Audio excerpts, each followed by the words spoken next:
Assalamualaikum warahmatullahi wabarakatuh. Nama saya Farja Azahra dari kelas KA 2021C1 dengan NIM 3222546 dari Perguruan Tinggi STMIK IKMI Cirebon, ingin menjelaskan dan mempraktikkan apa saja sih yang saya sudah pelajari dalam pertemuan 4 tentang keterampilan baris perintah. Video ini dibuat untuk memenuhi tugas dari Bapak Yudhistira Ari Wijaya MKom dalam mata kuliah Sistem Operasi Jaringan Dasar. Adapun topik yang akan dibahas yaitu ada 4. Yang pertama tentang Command Line Interface dan Graphical User Interface. Yang kedua tentang cara kerja CLI dalam Linux Ubuntu. Yang ketiga tentang shell dan bash. Dan yang terakhir adalah tentang fitur dasar shell. Terus kita mulai dulu topik yang pertama yaitu tentang Command Line Interface dan Graphical User Interface. Untuk pengertian Command Line Interface adalah sebuah metode untuk pengguna atau user agar bisa berinteraksi dengan komputer melalui perintah atau command. Dengan program ini, pengguna bisa mengetikkan perintah dalam bentuk teks dan memberikan instruksi pada komputer untuk melakukan tugas tertentu. Contoh tampilannya akan saya tampilkan pada slide ini. Nah, di sini kan hanya ditampilkan itu hanya teks dan angka-angka saja.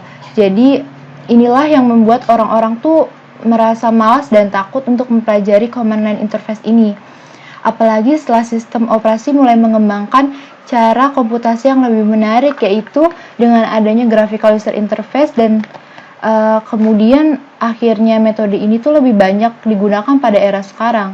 Walau begitu, masih banyak sistem operasi yang menggunakan Command Line Interface dalam skenario yang berbeda walaupun sudah ada Graphical User Interface di dalamnya, seperti misalnya pengkodean.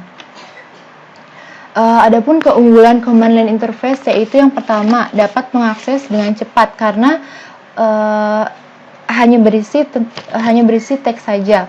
Lalu yang kedua ada membutuhkan spesifikasi hardware yang jauh lebih rendah dibandingkan dengan Graphical User Interface. Yang ketiga, dapat melakukan perintah yang lebih spesifik yang tidak bisa dilakukan oleh Graphical User Interface. Terus performanya tuh lebih tinggi dan lebih efisien dalam penggunaannya. Selanjutnya ada pengertian dan keunggulan Graphical User Interface. Dewasa ini komputer atau laptop yang sangat mudah digunakan, tentunya tidak terlepas dari peran Graphical User Interface sendiri. Untuk pengertiannya, Graphical User Interface adalah sebuah metode untuk berkomunikasi antara pengguna atau user dan perangkat secara lebih mudah karena fungsinya itu sederhana. Bagi orang awam, Graphical User Interface itu tentu saja sangat dibutuhkan karena mampu menyederhanakan penggunaan dari sebuah fungsi. Lagi pula, komputer itu digunakan untuk mempermudah pekerjaan manusia. Kebayang nggak sih jika kita memiliki komputer yang fungsinya tuh harus diketik secara manual dulu? Maka setiap orang yang hendak menggunakan komputer tentunya harus belajar bahasa pemrograman lebih dulu gitu. Maka disinilah Graphical User Interface itu sangat berperan penting. Terus di sini ada keunggulan-keunggulan dari Graphical User Interface itu sendiri. Keunggulannya ada 4. Yang pertama, desain yang menarik sehingga tidak membosankan. Yang kedua, mudah digunakan dan dipelajari oleh orang awam. Yang ketiga, tidak perlu mengingat berbagai baris dan perintah. Yang keempat, memiliki resolusi gambar yang tinggi. Ini dia tampilan dari Graphical User Interface, kalau tidak salah dalam sistem operasi jaringan Windows. Di sini Graphical User Interface itu terdiri dari icon-icon dan indikator visual, yang mana ketika kita ingin mengoperasikan atau menjalankan tugas, gitu kita hanya perlu mengklik, misalnya kita tuh mau klik foto ini gitu, icon foto ini, ya kita cuma tinggal klik doang menggunakan mouse atau bisa dari kursor pada perangkat laptop begitu. Terus yang topik selanjutnya yang akan dibahas yaitu tentang perbedaan Command Line Interface dan Graphical User Interface. Perbedaannya ada 4. Yang pertama, untuk Command Line Interface itu perintah yang dikeluarkan dalam bentuk baris teks atau baris perintah berturut-turut untuk bisa melakukan tugas komputer. Sementara untuk Graphical User Interface itu sendiri, perintahnya itu dilakukan dengan melalui icon grafis dan indikator visual. Uh, Seperti yang tadi sudah dijelaskan, untuk graphical user interface itu, jika kita ingin menjalankan sebuah tugas, kita hanya perlu mengklik dengan menggunakan mouse saja, begitu. Jadi caranya tuh lebih mudah ketimbang kita menggunakan command line interface. Adapun perbedaan CLI dan GUI yang kedua, yaitu untuk command line interface ini sifatnya sangat kompleks, sehingga para pengguna harus memiliki pengetahuan yang baik tentang perintah atau command. Perintah yang salah eja dapat menimbulkan error. Sedangkan untuk graphical user interface itu sangat mudah dan tidak perlu memiliki pengetahuan luas tentang ilmu komputasi atau coding untuk bisa mengoperasikan sistem menggunakan graphical user interface itu sendiri. Perbedaan yang ketiga, untuk command line interface itu membutuhkan sedikit memori karena hanya berupa barisan teks. Tentunya untuk graphical user interface itu membutuhkan lebih banyak memori ya, karena di dalamnya itu banyak mengandung komponen grafis seperti gambar, icon, dan lain-lain. Dan perbedaan yang terakhir adalah kinerja yang cepat untuk command line interface, karena hanya berupa teks saja gitu. Namun, kelemahannya adalah tampilannya itu tidak bisa diubah. Berbeda dengan graphical user interface yang tampilannya bisa diubah, namun kinerjanya tuh cenderung lambat karena banyaknya elemen grafis yang perlu di-load lebih dulu. Topik yang kedua yang akan kita bahas yaitu tentang cara menggunakan CLI dalam Linux Ubuntu. Di sini saya juga akan menggunakan VirtualBox agar saya bisa memisahkan dan membuat ruang baru untuk operasi sistem Linux Ubuntu yang saya install, tanpa harus melakukan partisi hard disk dan booting setiap kali ingin berpindah sistem operasi begitu. Jadi caranya itu yang pertama, kita harus lebih dulu menginstal VirtualBox, lalu membuka aplikasi VirtualBox yang sudah terinstall Ubuntu tentunya, karena kita akan menggunakan Linux Ubuntu. Kemudian klik mulai. Lalu cara yang kedua dengan mengklik menu aplikasi yang ada di pojok kiri atas. Kemudian kita bisa pilih klik aksesoris dan yang terakhir terminal, maka akan menampilkan terminal untuk mengetikkan sebuah perintah. Lalu topik yang ketiga adalah tentang shell dan bash. Dalam shell tentunya ada yang dinamakan dengan lingkungan shell. Nah, lingkungan shell ini tuh terbagi menjadi beberapa jenis shell. Seperti misalnya bash, terus ada CSH atau C shell, terus ada KSH atau COM shell, lalu ada TCSH, RSH, dan yang terakhir ada RKSH. Tapi yang lebih umum digunakan itu adalah jenis shell bash, karena fitur-fiturnya tuh lebih lengkap, lalu bisa digunakan juga secara gratis gitu. Jadi orang-orang tuh lebih banyak menggunakan bash ini daripada jenis shell yang lainnya. Jadi tuh kesimpulannya, pengertian shell adalah command interpreter atau penerjemah perintah yang mengeksekusi perintah-perintah yang dibaca melalui perangkat input, standar atau keyboard, atau dari sebuah file. Apabila isi program shell yang dibuat merupakan perintah yang dianggap valid, maka ia akan langsung bekerja ke dalam kernel.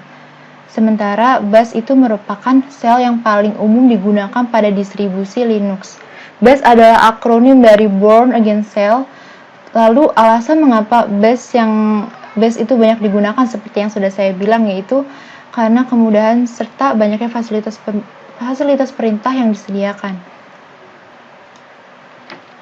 Kemudian topik terakhir yang akan kita bahas itu berkenaan dengan fitur dasar shell. Yang mana fitur-fitur ini tuh yang akan saya praktikkan juga. Dan fitur yang pertama itu mengenai tentang file dan directory, terus yang kedua ada histori perintah, yang ketiga tentang variabel shell, yang keempat tentang jenis perintah, dan yang kelima mengutip, lalu yang terakhir ada pernyataan kontrol.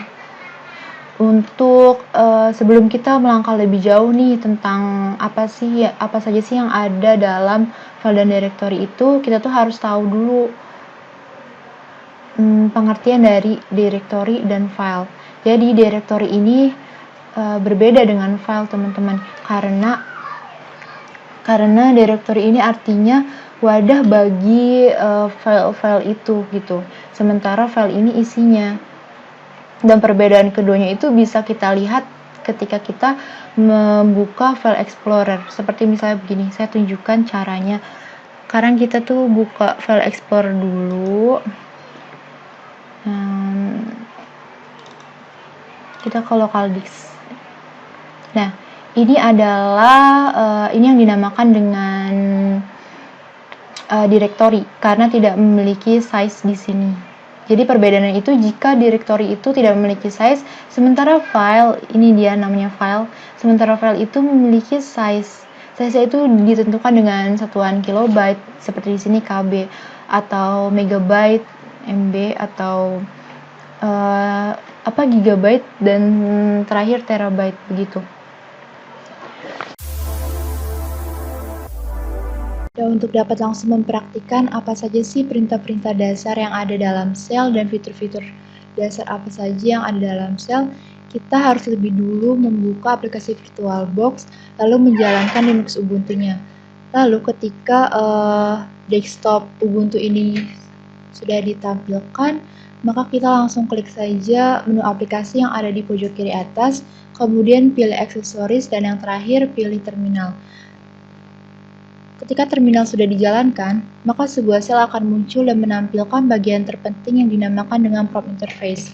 Prompt ini tidak hanya menunjukkan bahwa sebuah perintah itu dapat dijalankan, tetapi juga dapat menyampaikan informasi yang berguna bagi para penggunanya. Dan struktur prompt ini dalam setiap distribusi itu berbeda-beda, tetapi yang paling umum dapat saya tunjukkan seperti yang ada di layar, yang mana memuat nama pengguna dan sistem yang sedang dijalankan itu sendiri. Lalu struktur-struktur yang ada dalam prompt, yang pertama ada username, yang kedua ada system name, lalu yang ketiga ada current directory yang disimbolkan dengan simbol gelombang atau simbol tilde. Simbol tilde ini tuh digunakan sebagai singkatan untuk directory home pengguna, yang mana lokasinya tuh bisa diubah-ubah dalam satu mesin dan akan berganti dengan sendirinya ketika kita berpindah ke directory lain. Lalu yang terakhir adalah simbol $, yang mana menunjukkan bahwa kita login itu sebagai user non-root atau user biasa. Ketika kita login sebagai user non-root atau user biasa, maka kita tidak memiliki otoritas tertinggi untuk dapat mampu melakukan apapun terhadap sistem. Berbeda dengan ketika kita login dengan user root atau super user. Jika kita login menggunakan super user atau user root, maka kita dapat memiliki otoritas tertinggi dan bisa menjalankan apapun terhadap sistem. Jadi perbedaan antara user non-root dengan user root itu sendiri adalah mengenai hak akses para penggunanya ketika login. Maka langsung saja saya praktikkan perintah dasar yang pertama yang berhubungan dengan file dan directory. Perintah dasar yang pertama yaitu perintah dasar ls yang berfungsi untuk melihat isi dari sebuah directory. Ketika kita klik enter, maka akan menampilkan nama-nama file dan directory dalam komputer kita. Nama yang berwarna biru ini dinamakan dengan directory, sementara yang berwarna putih adalah sebuah file. Lalu perintah yang kedua yaitu dengan menambahkan perintah strip L atau singkatan dari long setelah perintah ls strip L. ls strip L ini menunjukkan informasi mengenai file yang terdaftar seperti izin, lalu ukuran file, dan informasi lainnya. Jadi ketika kita klik enter, maka akan muncul daftar panjang seperti ini. Ini yang dinamakan dengan tipe file atau akses permisi, yang ini yang dinamakan dengan owner file atau pemilik filenya, lalu yang ini ada nama grupnya, dan ini ukuran dalam satuan byte, lalu tanggal, waktu, dan nama file atau nama directory. Jika kita sebutkan dalam bahasa manusia yaitu seperti ini. Directory desktop dibuat pada tanggal 3 April 2022 pukul 12.33 dengan ukuran 4096 bytes, dibuat oleh Fadita dari grup Fadita, begitu. Lalu perintah yang selanjutnya adalah untuk melihat directory yang bersifat sementara. Kita bisa menggunakan perintah ls strip L lalu ditambahkan dengan slash tmp atau yang merupakan singkatan dari temporary. Setelah kita klik enter, hasilnya akan sama seperti perintah ls-strip-l, tetapi bedanya direktor yang ditampilkan pada slash temporary ini bersifat sementara. Lalu kemudian kita ketik perintah dasar yang keempat yang digunakan untuk menampilkan nama pengguna, yaitu perintah whoami. Sebenarnya perintah whoami ini tuh tidak banyak digunakan karena informasi mengenai nama pengguna sudah ditampilkan lebih awal di dalam prompt. Jadi perintah ini tuh lebih berfungsi jika promptnya tidak menunjukkan informasi mengenai username atau nama pengguna yang sedang login.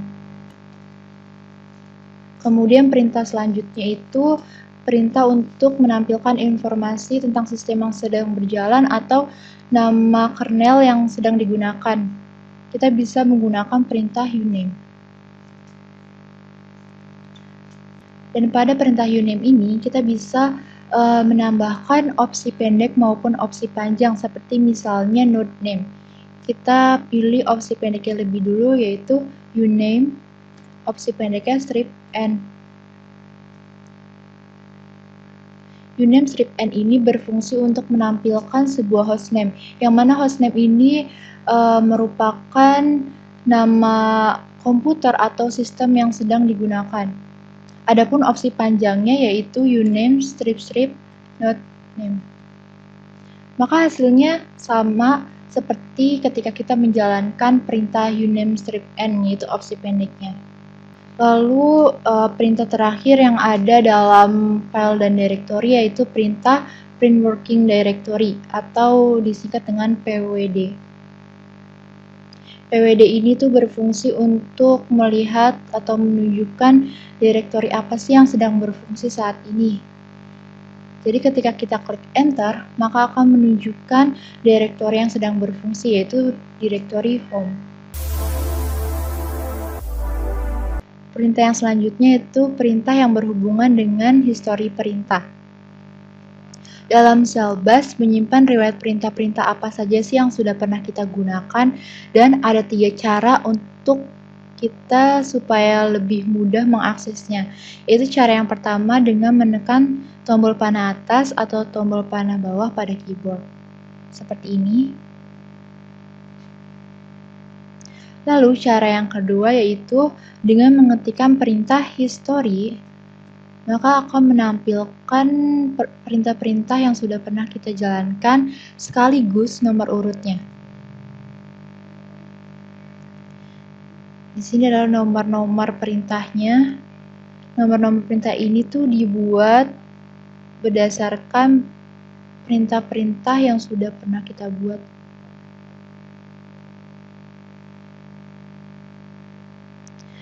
Dan nomor-nomor ini nih sangat berfungsi ketika kita ingin menjalankan sebuah perintah berdasarkan riwayat yang sudah kita cari dengan lebih mudah tanpa kita harus mengetikkan nama perintah itu sendiri. Seperti misalnya ketika kita ingin menggunakan perintah print working directory atau pwd, kita bisa langsung mengetikkan angkanya saja. Dengan yang pertama kita harus menuliskan lebih dulu tanda seru, lalu kita klik angkanya. Di dalam riwayat ini kan print working directory itu ditunjukkan dengan nomor 86. Jadi kita tuliskan saja angkanya 86, maka hasilnya adalah nama perintahnya dan hasil dari perintah print working directory itu sendiri. Lalu ada perintah yang terakhir yaitu ketika kita ingin menampilkan perintah-perintah yang sudah kita jalankan dengan jumlah terbatas. Misalnya saya ingin menampilkan 5 perintah dari yang sudah pernah saya jalankan. Saya bisa menggunakan perintah history dengan ditambahkan dengan jumlah perintah yang kita ingin kita tampilkan. Misalnya kita ingin menampilkan 5 perintah, maka kita tulis 5, history 5, maka hasilnya adalah seperti ini. Ini adalah 5 perintah terakhir yang sudah pernah saya jalankan. Perintah selanjutnya adalah perintah yang berhubungan dengan variabel cell. Variabel cell ini digunakan dalam Linux untuk menyimpan data. Nah, ada perintah pertama yang bisa kita gunakan dalam variabel cell, yaitu perintah echo. Perintah echo ini berfungsi untuk mencetak nilai variabel atau mencetak teks, dan juga untuk menunjukkan bagaimana lingkungan sel ini dapat memperluas meta karakternya. Kita ketikkan dulu echo, lalu selanjutnya kita ketikkan teks yang akan kita jalankan atau eksekusi. Saya akan menuliskan teks halo Fadita. Maka hasilnya adalah teks yang tadi sudah saya ketikkan. Lalu perintah selanjutnya yaitu perintah hit size. Perintah hit size ini tuh berfungsi untuk menentukan berapa banyak sih perintah-perintah yang bisa kita masukkan ke dalam daftar riwayat. Langsung saja kita ketikkan echo. Nah, untuk perintah hit size ini kita harus tambahkan tanda dolar hit size. Maka hasilnya adalah angka 1000 ini. Jadi ada 1000 perintah yang bisa kita masukkan dalam daftar riwayat. Lalu perintah selanjutnya adalah pet. Sama seperti hit size, kita harus menuliskan simbol dolarnya lebih dulu. Echo simbol dolar pet. Nah, dalam perintah pet ini digunakan untuk mencari lokasi perintah. Jadi di sini ada di mana letak perintah-perintah itu ada begitu. Lalu selanjutnya adalah perintah yang terakhir, yaitu perintah which, yang digunakan untuk menentukan atau menemukan apakah ada file yang bisa dieksekusi begitu. Dalam hal ini kita akan mengeksekusi file date yang mana terletak dalam direktori yang tercantum dalam pet tadi. Kita bisa ketikkan which date. Hasilnya adalah seperti ini. Ini adalah direktorinya dan ini file date-nya. Perintah yang selanjutnya itu perintah yang berhubungan dengan jenis perintah.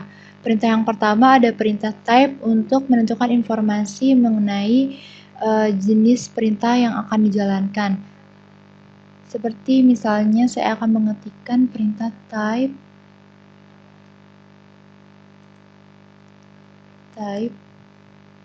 command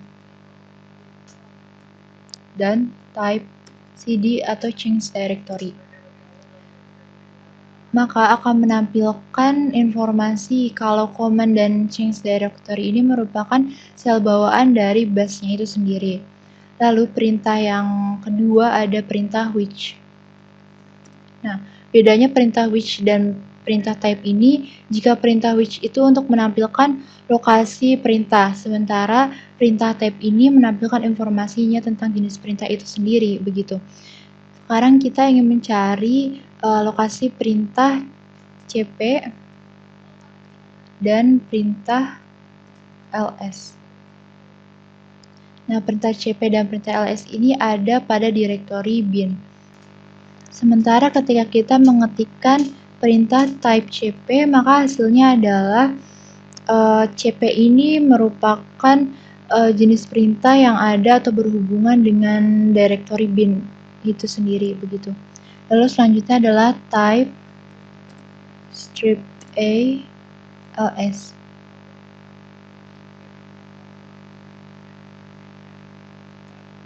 Dan perintah yang terakhir yang berhubungan dengan type yaitu perintah alias. Perintah alias ini tuh digunakan untuk memetakan perintah yang lebih panjang ke urutan kunci yang lebih pendek, begitu. Dan yang terakhir ada perintah VI. Kita ketikkan type VI. Nah, perintah VI ini ada dalam direktori bin. Maka kita akan coba masuk ke direktori bin itu sendiri. Kita bisa mengetikkan change directory /bin. Dan sekarang kita sudah beralih ke directory bin. Lalu kita cari VLC.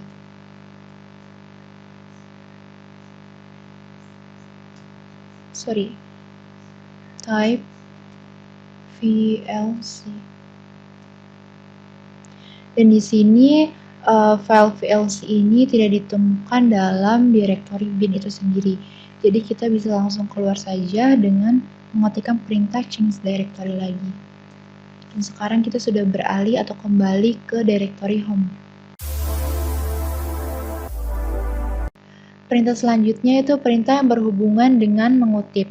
Ada 3 jenis tanda kutip yang digunakan oleh sel bash. Yang pertama yaitu tanda kutip tunggal, yang kedua tanda kutip ganda, dan yang ketiga tanda kutip kembali. Perbedaannya itu jika tanda kutip tunggal mencegah sel dari menafsirkan atau memperluas semua karakter khusus. Seringkali tanda kutip tunggal ini digunakan untuk melindungi string atau urutan karakter agar tidak diubah oleh sel, sehingga string dapat ditafsirkan oleh perintah sebagai parameter untuk mempengaruhi cara perintah dijalankan. Lalu yang kedua adalah tanda kutip ganda dapat menghentikan perluasan karakter glob seperti tanda bintang, tanda tanya, dan tanda kurung siku. Dan yang ketiga yaitu tanda kutip kembali itu bisa menyebabkan substitusi perintah yang memungkinkan perintah dieksekusi dalam baris perintah lain. Langsung saja kita praktekkan perintah yang pertama yaitu perintah menggunakan tanda kutip kembali. Jadi di sini kita akan menggunakan tanda kutip kembali ini untuk menjalankan perintah date yang ada dalam baris perintah yang sama dengan perintah echo begitu. Kita ketikkan dulu echo today is tanda kutip kembali date tanda kutip kembali lagi, maka hasilnya akan seperti ini. Jadi si date ini tuh bukan dicetak sebagai teks karena di sini kita sudah menggunakan perintah tanda kutip kembali. Jadi yang tadinya date ini merupakan teks biasa yang bisa dicetak oleh echo jadi berubah menjadi sebuah perintah. Nah, selain menggunakan tanda kutip kembali, kita juga bisa menggunakan tanda dolar dan tanda kurung. Seperti ini. Echo today is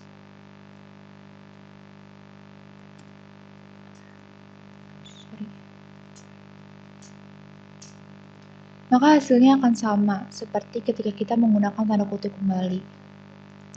Nah, jika kita tidak menggunakan tanda kutip kembali atau menggunakan tanda dolar dan tanda kurung siku, hasilnya akan seperti ini.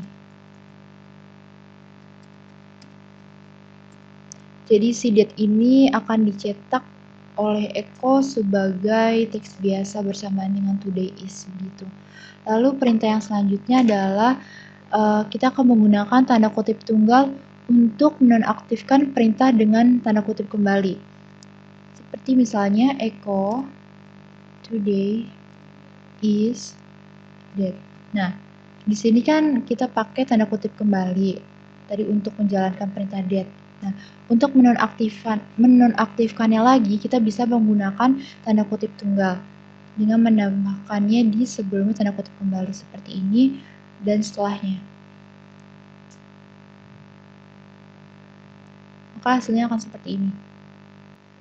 Lalu perintah yang selanjutnya itu perintah dengan menggunakan backslash di depan setiap karakter backward. Seperti echo today is, kita pakai kalimat yang sama aja, today is, kita pakai backslash, terus tanda kutip kembali lagi, date, backslash lagi, tanda kutip kembali, maka hasilnya adalah today is date. Jadi penggunaan backslash di depan setiap karakter backward ini fungsinya sama dengan ketika kita menggunakan tanda kutip tunggal bersamaan dengan tanda kutip kembali, yaitu sama-sama untuk menonaktifkan sebuah perintah yang sudah dijalankan oleh backward itu sendiri begitu. Perintah yang selanjutnya itu kita dapat menggunakan tanda kutip ganda. Nah, tanda kutip ganda ini itu tidak berfungsi atau tidak berpengaruh pada karakter tanda kutip kembali. Dan sel juga masih akan menggunakannya sebagai substitusi perintah begitu. Seperti misalnya echo today is tanda kutip kembali date tanda kutip kembali lagi, kita akan menambahkan tanda kutip ganda di setelahnya dan sebelumnya. Maka hasilnya si date ini itu tetap akan dieksekusi oleh tanda kutip kembali karena berbeda dengan tanda kutip tunggal, tanda kutip ganda ini tidak akan berpengaruh dengan atau terhadap tanda kutip kembali begitu. Tetapi tanda kutip tunggal tapi tanda kutip ganda ini berpengaruh pada karakter wildcard dan dapat menonaktifkan arti khususnya mereka. Seperti ketika kita mengetikkan echo d tanda bintang yang artinya kita akan mencari direktori yang awalannya itu huruf D. Seperti ini. Atau kita bisa ini untuk mencari direktori yang awalannya huruf H dan hanya ada direktori hari saja, dan kita akan menonaktifkan perintah dari wildcard atau tanda bintang ini. Jadi kita ketikkan echo H bintang tanda kutip ganda setelahnya dan sebelumnya.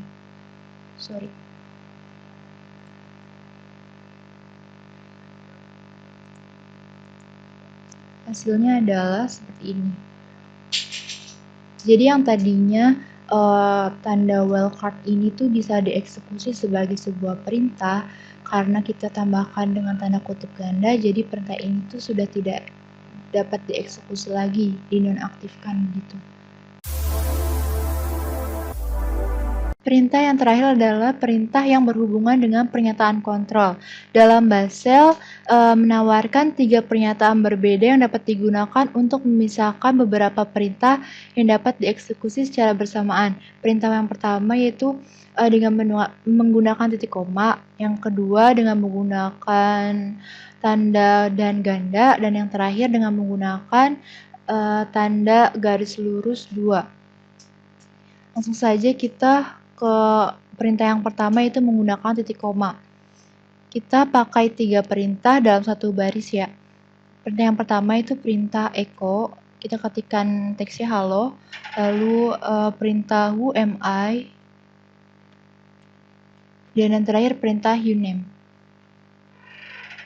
Maka hasilnya adalah ketiga perintah ini akan dieksekusi secara berurutan satu persatu dari mulai kiri ke perintah yang kanan. Lalu perintah yang kedua adalah jika kita mengganti salah satu perintah dengan menggunakan false atau true. Kita pakai yang false. Kita coba perintah pertama echo halo. Masih dengan menggunakan karakter titik koma, UMA-nya ini kita ganti menjadi false. Lalu perintah uname. Maka hasilnya hanya 2 perintah saja yang dijalankan atau dieksekusi, karena false ini akan selalu bernilai gagal atau tidak bisa dijalankan. Lalu perintah selanjutnya adalah dengan menggunakan tanda dan ganda. Kita masih menggunakan 3 perintah sebelumnya, yaitu echo, UMI, dan uname. Echo, halo, dan ganda.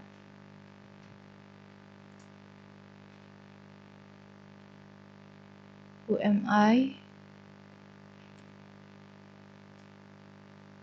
uname. Hasilnya adalah ketiga perintah ini dari echo, UMI, dan uname ini semuanya akan dieksekusi atau dijalankan. Begitu. Lalu bagaimana jika karakter atau perintah UMI ini kita ganti menggunakan false? Maka hasilnya akan seperti ini. Kita ketikkan dulu perintahnya echo, halo, UMI kita ganti false, uname.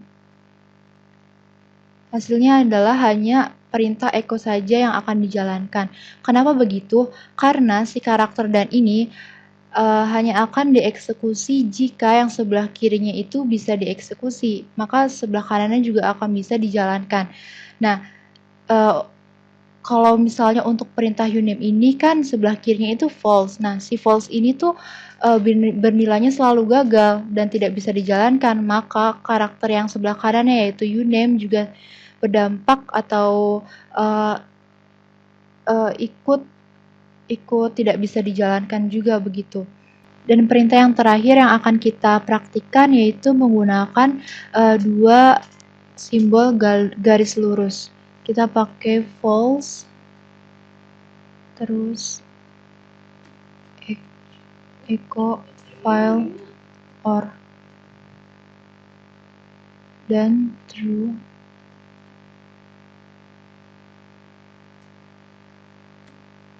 Echo nothing to see here. Jadi pada karakter dua garis lurus ini, salah satu pernyataan itu akan dijalankan jika pernyataan yang sebelumnya itu bernilai gagal dan sebaliknya. Nah, di sini kan false-nya itu pernyataan atau perintah yang pertama itu sudah bisa dieksekusi. Jadi perintah yang selanjutnya yaitu true sudah tidak bisa dieksekusi lagi karena yang sebelumnya sudah berhasil begitu. Gitu. Karena semua perintah dalam fitur dasar Shell sudah saya praktikkan, jadi saya cukupkan saja videonya sampai sini. Mohon maaf bila saya ada salah kata dan salah penyebutan dalam mengucapkan istilah-istilah yang ada dalam Shell ini. Akhir kata saya ucapkan terima kasih kepada Bapak Yudhistira Ariwijaya Engkom karena sudah mengajari tentang modul keterampilan baris perintah ini. Video ini jauh dari kata sempurna, maka dari itu saya mengharapkan kritik dan sarannya untuk orang-orang yang melihat video ini atau menonton video ini. Terima kasih sebelumnya. Bye-bye.